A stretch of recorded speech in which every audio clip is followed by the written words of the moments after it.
Welcome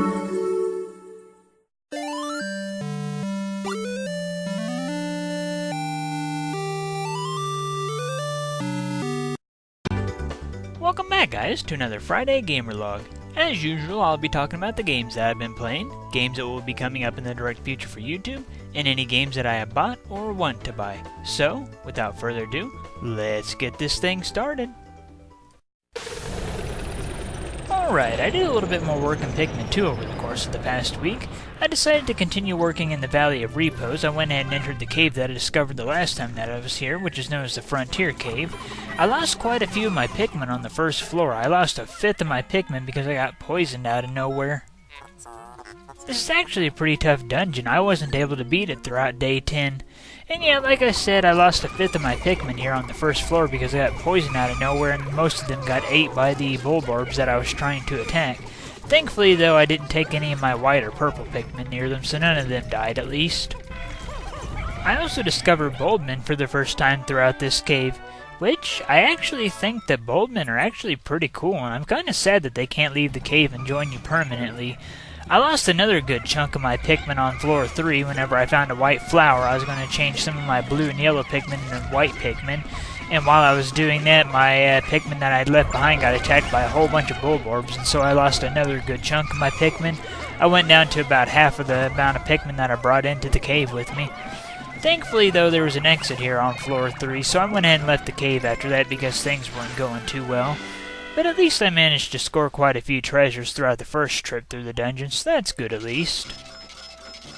I decided to take a short break after I got out of the cave, and so I searched around the overworld for some treasures.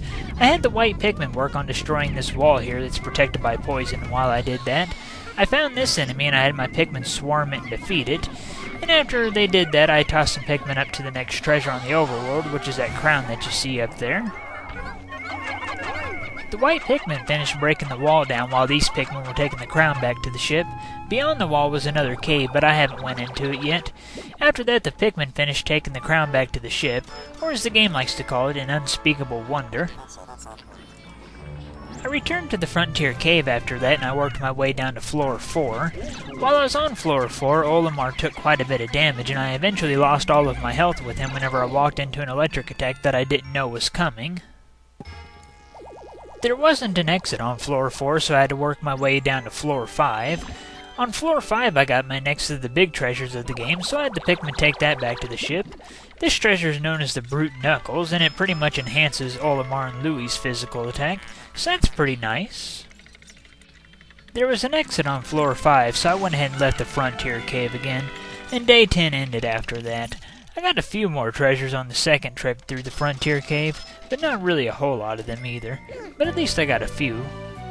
As far as the run of Final Fantasy IV The After Years is concerned, the hunt for the Mind Flayer Summon and Radius chapter, as usual, I still don't have it, but I'm still working at it. We'll get it eventually. Like I've said a million times before, it's just a rare drop. As far as the run of Pokemon Shuffle is concerned, I did a little bit more work in that as well, but not a whole lot. I managed to catch Groudon. I caught him on the first try without using any items, so that's really nice. I didn't S-rank him though, but I'm not too worried about that because he's just a temporary Pokemon. I also did a little bit more gaming with friends over the past week. I played some more Super Smash Bros. For the Wii U with my friends Seth and Kaylee, which that was a lot of fun. We played on some of the custom stages that I made. But yeah, I'm just now getting used to the stage builder, and I think that's pretty cool. At first I didn't like drawing the stage to make it, but I found a way to draw straight lines so I can make straight platforms now. So I'm warming up to the stage builder a little more. I also did some Mario Kart 8 with my friend Seth. It had been quite a while since we played that. I'm really excited for the 200cc mode that's going to be coming out for this game here in about a week. I'm also excited for the new stages, of course. I'm not too excited about the characters because the Mario Kart characters don't really matter that much. If they did, then I'd be kind of picky over the fact that we have like 3 or 4 different forms of Mario and Peach and Bowser and everybody else instead of having unique characters. Which, to be honest, I am a little bit annoyed that we have so many different forms of the same character.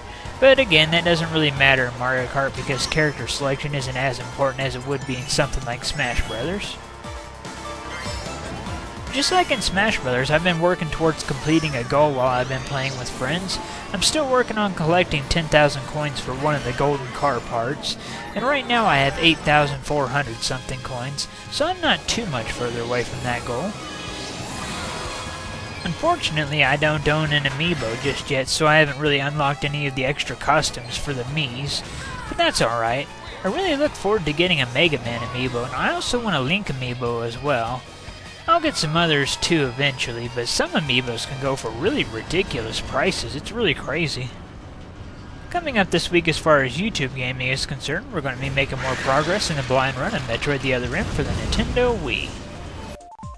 As far as video game pickups is concerned, I went in and downloaded Pokemon Rumble World for the 3DS since it was free. I haven't got the chance to play it just yet, but I'm looking forward to trying it out. I own Pokemon Rumble for the Wii, and I kind of enjoyed that, so I'm looking forward to seeing how good Pokemon Rumble World is. Alright, time for the question of the week. The question of the week this week is for all you fighting game fans out there.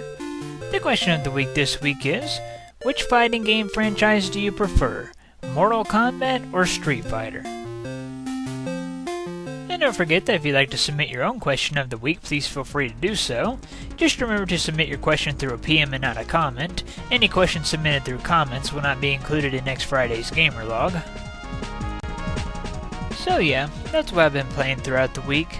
Once again, it's been another pretty busy week for me, so I didn't really have a whole lot of time for any sort of casual gaming.